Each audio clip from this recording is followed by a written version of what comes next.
All right. Assalamu alaikum wa rahmatullah. Good morning, good afternoon, and good evening to all of you, depending on which part of the world you're in, because we have really many United Nations of people from the US and Indonesia and Uzbekistan, all over the Middle East and North Africa, all over the world, really. Even the speakers that will be with us this afternoon are based in 3 different countries. So this is Mohammed Shelby, the leader of the TESOL Conferences K12 Special Interest Group, speaking to you from the beautiful city of Jeddah in Saudi Arabia. We are in the SIG, extremely happy to host 3 prominent figures in the world of education. Dr. Christine Koum on the screen now, Dr. Melanie Gabbert, she will be joining soon, and Dr. Fatih bin Mohammed, who will also join us soon in our second K12 Special Interest Group virtual event.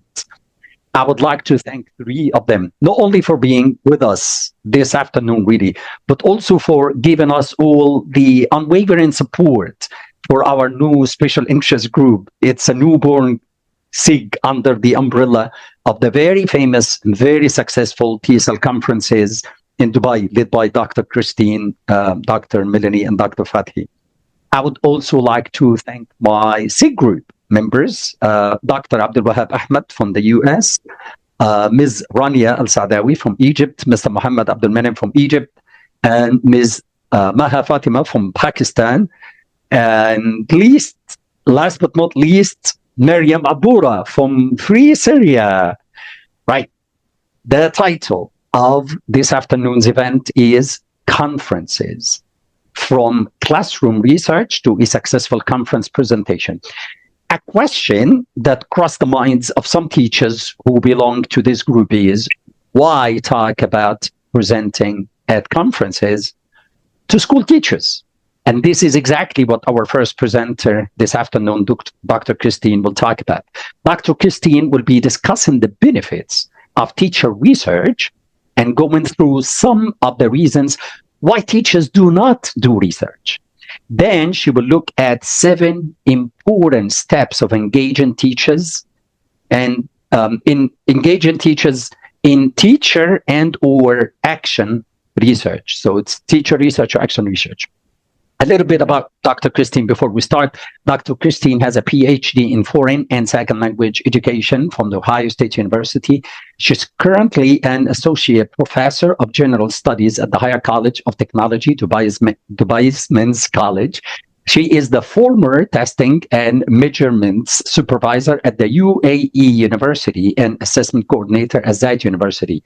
Christine has published over 60 books in various topics in TESOL and ELT. She lived in and worked in the Gulf for the past 32, she just stated now 35 years. In this capacity, she has served as the president and conference chair of one of the largest TESOL affiliates in the world, and that is TESOL Arabia, now TESOL Conferences. She is the co-chair of the Testing Special Interest Group, Leadership and Management Special Interest Group. She served as the president of the TESOL International Association 2011 to 2012. So without further ado, I'll hand over to Christine. Thank you. Thank you, Mohammed. And I'm really happy to be here. Let me go ahead and put my slides up so we can get started. So happy to be here at what I believe is your second event after the inaugural. And what a great topic to think about. And I'm pleased to be happy to share my views with regard to action or teacher research, as it's many times called, engagement in the classroom. Now, I'm assuming that you're all interested in this topic because you're here. Okay, so we're going to, as Mohammed said, we're going to go through some of the benefits, why teachers do research. And of course, we have to hit some of the negative points, why teachers often feel negative about doing research. then I hope that the positives for you will outweigh the negatives and that you'll be interested, if you're not already interested, in conducting some action or teacher research. And then we're going to look at the steps to tell you how.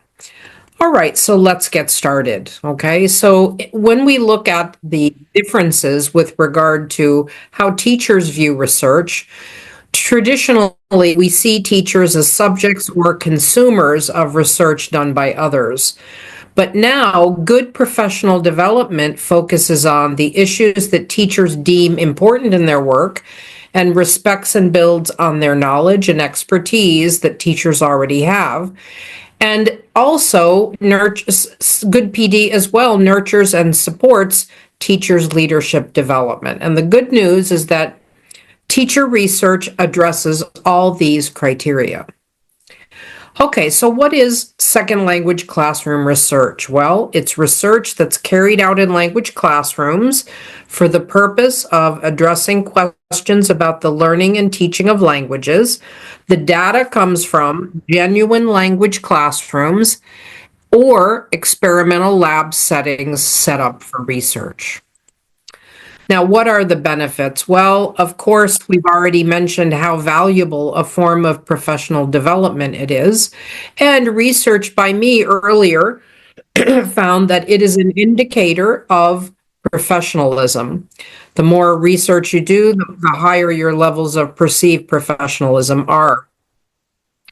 Way back in the year 2000, Rainey also said that doing research helps a teacher become better at what they do, and it helps them find their voice in the classroom. It's also been found to help teachers become flexible and open to new ideas, while at the same time heightening the quality of student learning.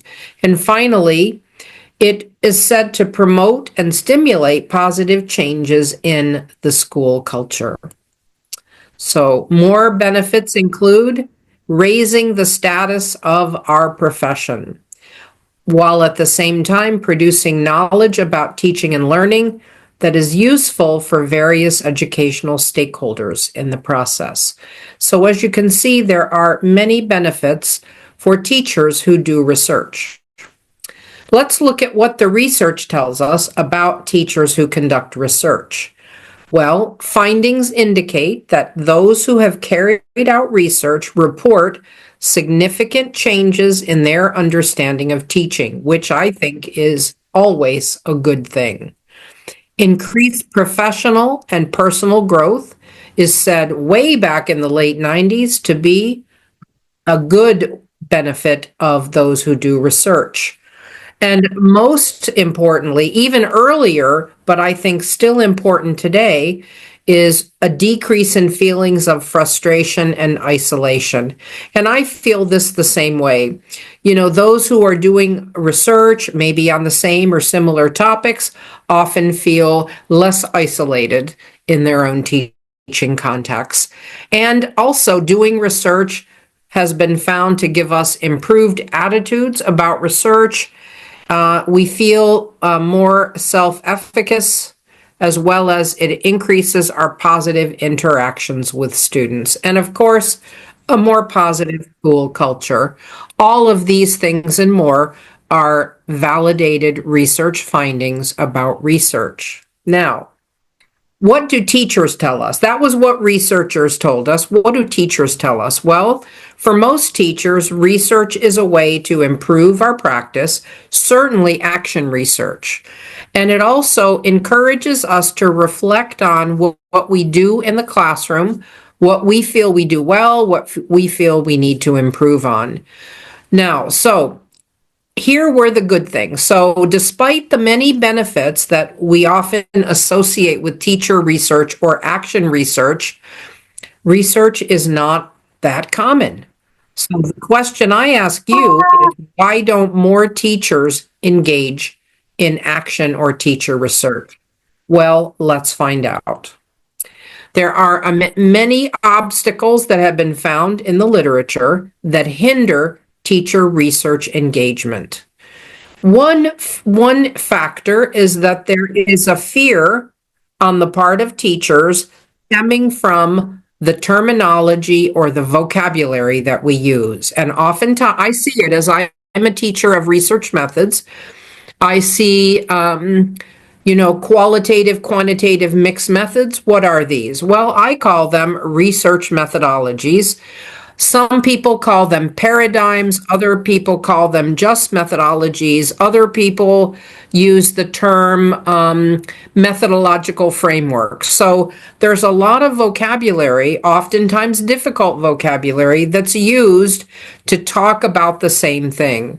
So I think that's something the research community should be aware of, because it is in effect turning people off of doing research.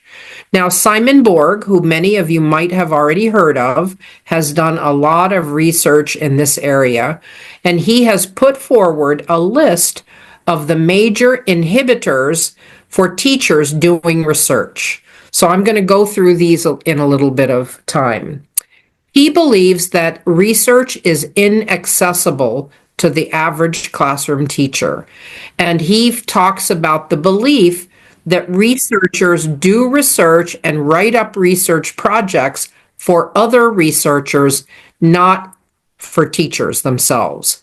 He also points to a lack of local relevance. And that means, like, a lot of research has been done in the wider ELT community in different contexts, but most of the research does not really relate to us, to our teaching context.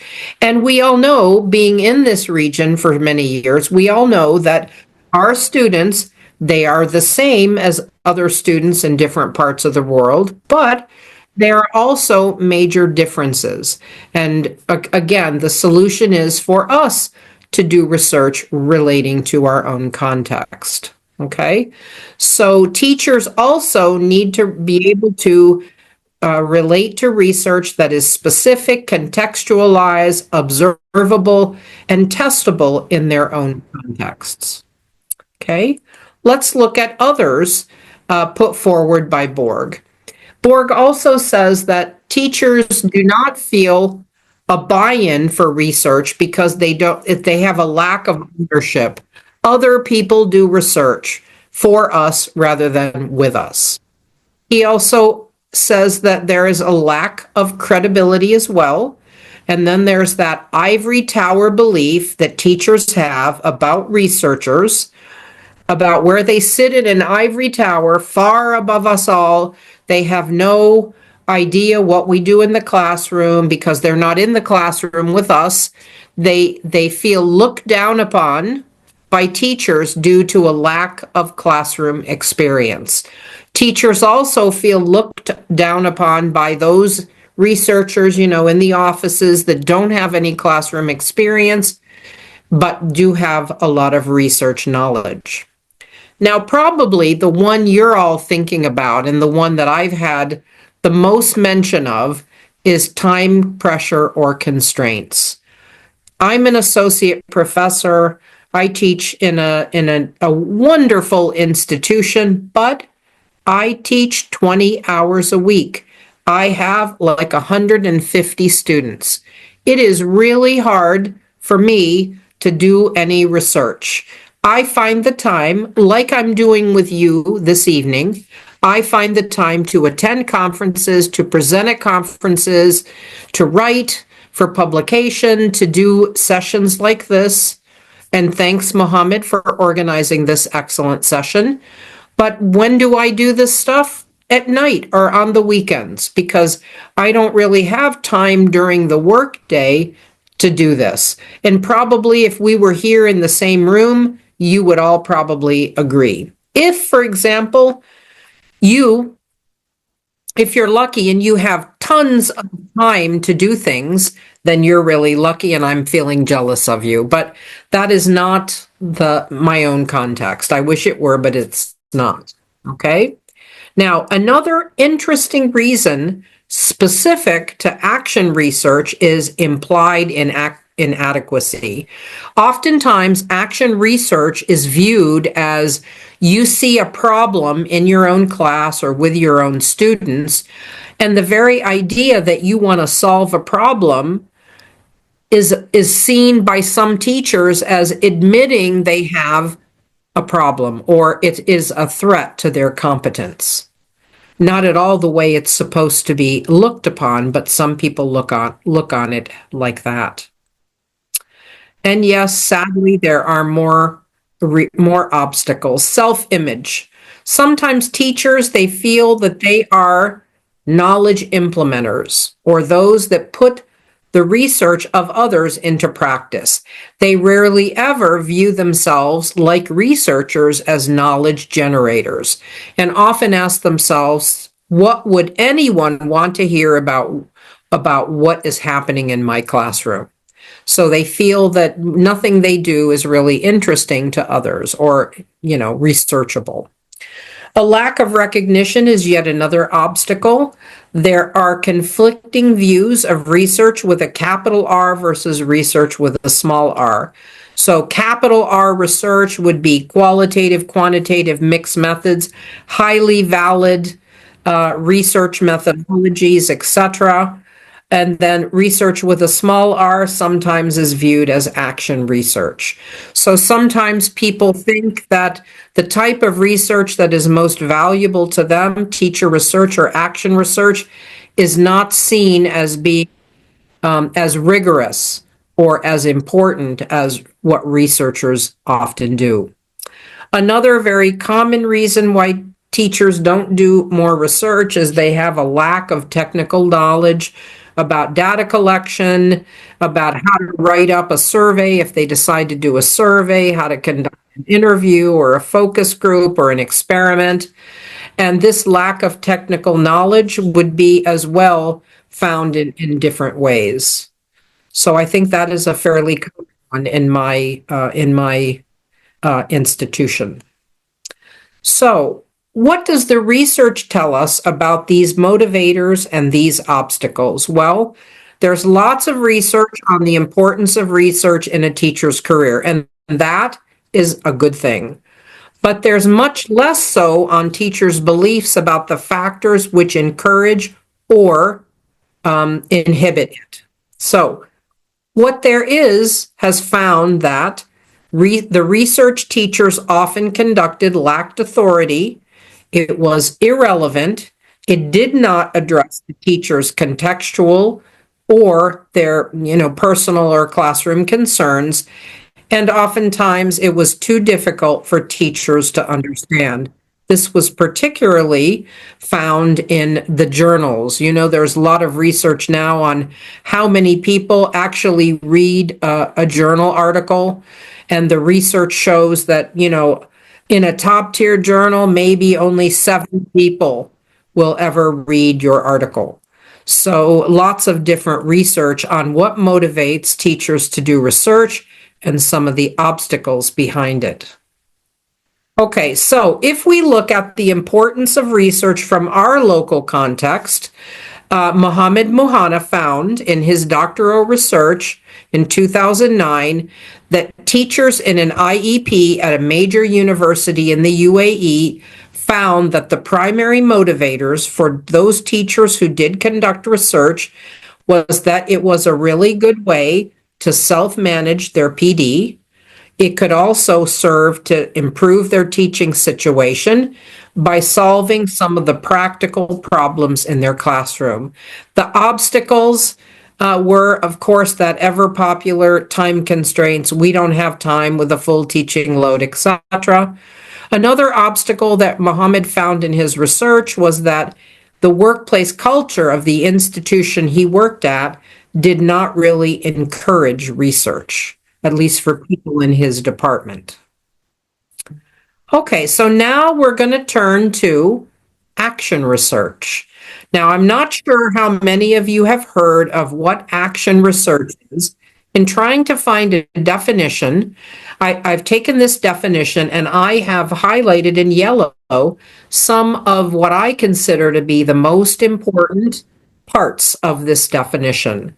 So action research is a process that is participatory with the overall purpose, or it is designed to empower teachers to not only examine, but to improve their own practice. It is characterized through a cycle of planning. An action, an observation, and reflection is a very important part of this. So, the goal of which is to achieve a deeper understanding of our practice within our specific educational context.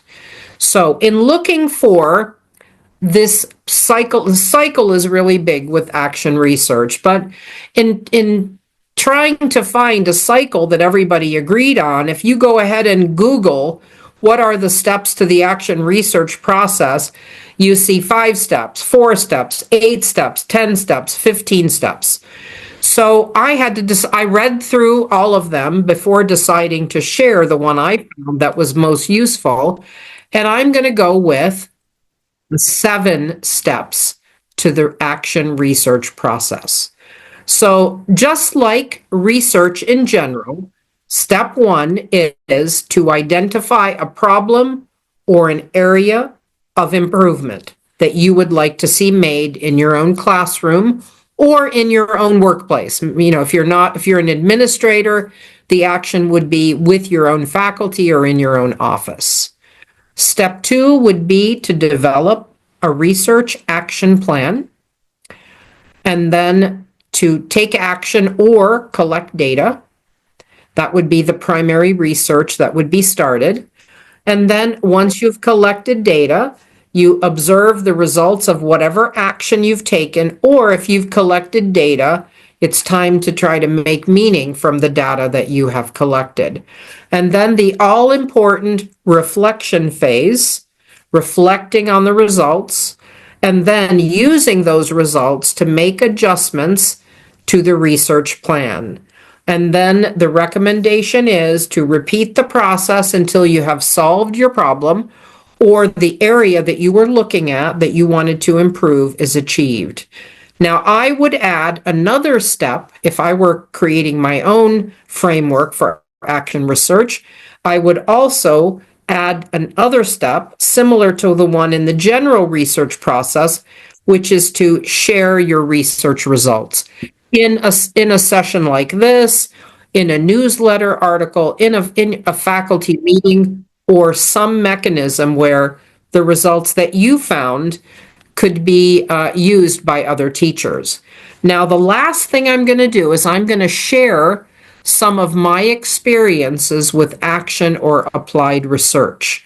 And one of the things I found is that oftentimes, in all of these, or both of these examples I'm going to share, kind of came from the fact that I would have discussions with teachers and they would say, hey, that happens to me too. So lots of times you will find that you are not in isolation. One of the things I found, the first thing that I looked at was why students are late to class. I work in a men's college, and the way students, and maybe you also have students who are continually late to class. And, you know, I teach all Emirati men, or I did at that time. And then the way the student would come in being late was, I considered to be very rude. They would come in and they would like, oh, salam alaikum. They would interrupt me teaching. You know, in my country, if a student's late, they come in, their heads down, because they are ashamed of being late. They don't make eye contact with anybody. They sit in the first seat that's available so as not to make a scene, basically. But I found that my students were just the exact opposite. And while talking about this at the lunch table, some of my colleagues said, well, you know, it's not always for a negative reason that students are late. Sometimes students, they're the only male in the classroom, and they're responsible for dropping off their sisters to class or doing lots of other things. So I decided, well, maybe this is something that I would do. So I decided to collect some data for 2 months, and I had a sign-in sheet for every student who was late, and they would sign their name, and then at the break, I would just ask them, why are you late to class? And sure enough, yeah, there was some of the students who will always use the proverbial, there was traffic. But lots of students would say, well, I had to drop my sister off or whatever. I had a family thing. So my viewpoint on why students arrive late to class changed a bit. Now, continuing on the theme, I noticed as well that there were a lot of misbehaviors in the classroom. And I teach in the higher education sector, and the research out there on misbehavior or classroom management, most of the data worldwide does not come from higher education. It comes from K through 12 or primary.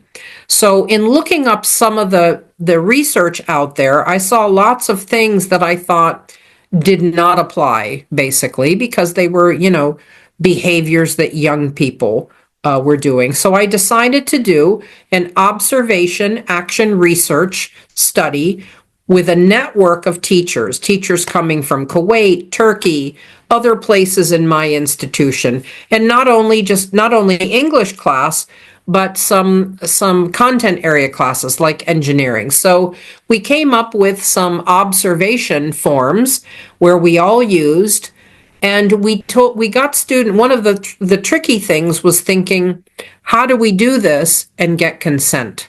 So what we did was we said we're going to be filling out some checklists, and we're going to be observing you for 2 months. We can tell you what we're observing you for because we don't want that to influence your behavior.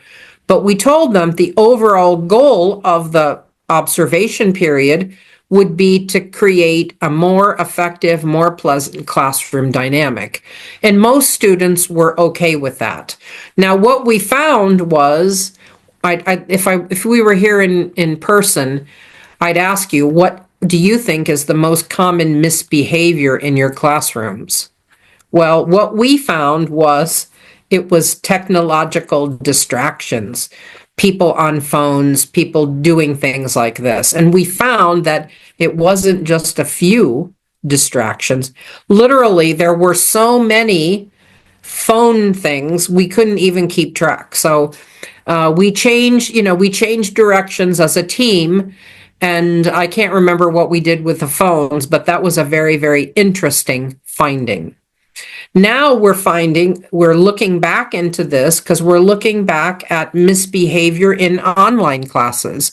And we have found that we can't really tell if students are misbehaving because our students in this part of the world, they don't put their cameras on, they don't put their mics on, but they're there because they need to be counted present for attendance. So it's an interesting line of inquiry that we have been looking at kind of longitudinally now, since it's been about 5 years since we've been looking into this. So where do I go from here? I'm still interested in applied and action research, and I'm still interested in the common misbehaviors, because with the new cohort, I see other misbehaviors kind of cropping up, and I'd like to know what the reason for those is. So I think I still have, I only have 2 minutes. I'd like to know what are some of your ideas for action research or topics you'd like to look into for your own classrooms. And while I do that, I'm going to give you my contact here in case you would like a copy of this presentation. So do we have anybody who'd like to turn on their mic and share with me an idea that you have for some action research?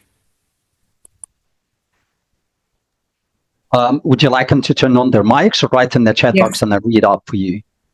Mike, either or. We only have about a minute. Yeah. Would you write in the chat box, please, if you have any action research topics that you're interested in? Guys, please. She's not only talking the talk, but she's walking the walk. She's doing action research in a presentation. Okay. May I? All right, guys. Please. Yes. Okay. Hello. My name is Amina Morgan. Actually, from a while, I asked my students to make an action research about the challenge between the AI and technology and the human being actually, and what are they looking themselves after 10 years, and how can they actually determine the career that they are going to work on. Actually, it was working very well, because the students, that sometimes they are going to work on the social media just as social media, but without learning about how does it social media work and how does it change our life actually. And actually it was really well, doing well with the upper grades actually, special the upper grade for grade 5 and 6 and the high school, for example.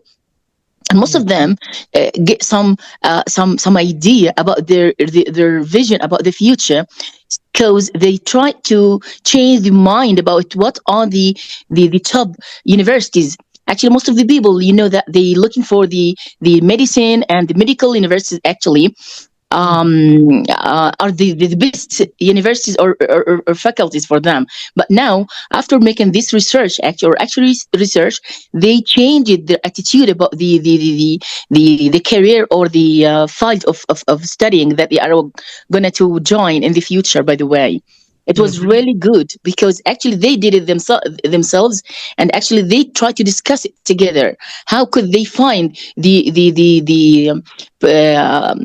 good job for themselves, and how could they plan for their future? By the way, thank you. Thank you, Amina. Yes, excellent ideas. I know that I only have about 30 seconds left, so I want to conclude by saying there are important reasons why teachers don't conduct research, any kind of research, not only action research. And I feel that these factors can't be ignored. Are they going to change anytime soon? I don't think so, at least not in my career or lifetime. But I feel that if there are any managers here, we must do what we can to help teachers mitigate these obstacles and provide incentives for those teachers who do want to conduct research in their classrooms. Now, and I think most importantly, if you want to conduct research, engage in research, you must find the motivation in yourself to ignore the many reasons out there not to do it. It's so important. I hope I've convinced you of the importance of doing research. So with that, I see there's a hand raised. Ramadan, yes? Do you have a question? Hello. Yeah. Hello, everybody. I do thank you so much for this fruitful presentation. Thank you so much. Thanks for Mr. Mohammed Shalabi for actually providing us with actually these amazing presentations and conferences. My question is, and this may be actually an area of action research.